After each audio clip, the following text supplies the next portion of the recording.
60% शेतीवर अवलंबून आहे. तरी आज आपली शेती संकटात आहे. रोज वर्तमानपत्रामध्ये एक बातमी येते, शेतकऱ्याची आत्महत्या. तर का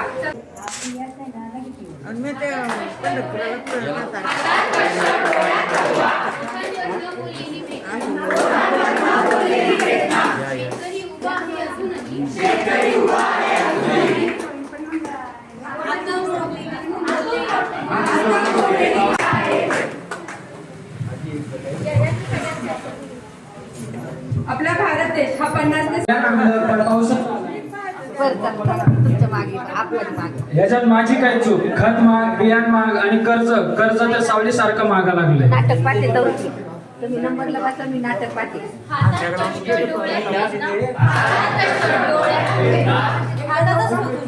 ओठांवर न बोललेली वेदना, शेतकरी उभा आहे अजूनही, आतून मोडलेली भावना.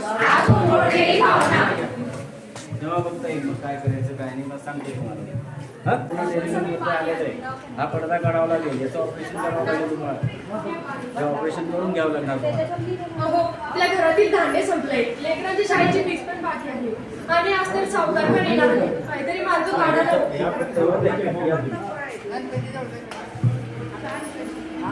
बाबा, माझी शाळा सुरू झाली, मला नवीन पुस्तकं घ्यायची आहे. पुस्तकाशिवाय सर मला वर्गात बसू देणार नाही. ठीक आहे. बाबा माझा वाढदिवस येतोय, मला नवीन कपडे घ्यायचे आहेत. जाऊ बाळा, नक्की घ्या. पीक झालं, पाऊस नाही, माझ्या लेकरांचं काय होणार आता? पण जेव्हा काहीतरी मार्ग काढेल. सावकार वेळ मोजत होता, शेतकरी श्वास मोजत राहिला, साठी झगडणारा आकड्यात हरवत गेला.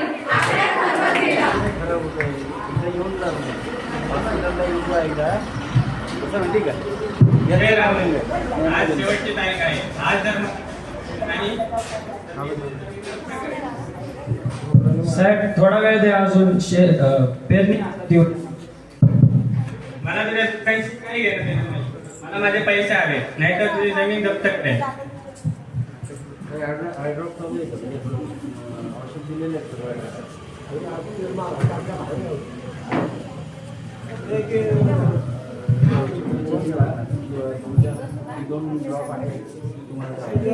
थोडी मदत करा ना साहेब. अर्ज करा साहेब, पुढच्या वेळेला द्या. साहेब एवढा वेळ नाहीये साहेब, माझं घर मोडतंय साहेब. आणि सरकारी प्रक्रिया याला टाइम लागतो.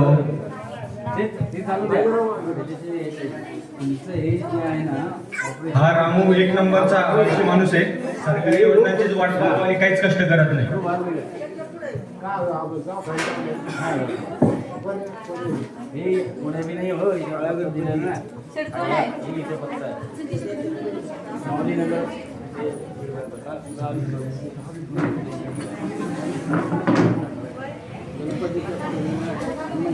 जगलो तर कर्ज, मेलो तर माफी. माझ्या मेल्यानंतर तरी माझ्या कुटुंबाला सवलत मिळेल का? हे काय करताय?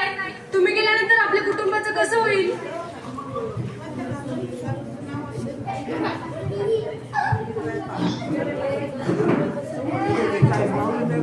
शेतकऱ्या तू कमजोर नाहीस, तू संघर्षाचा दुसरा शब्द आहे.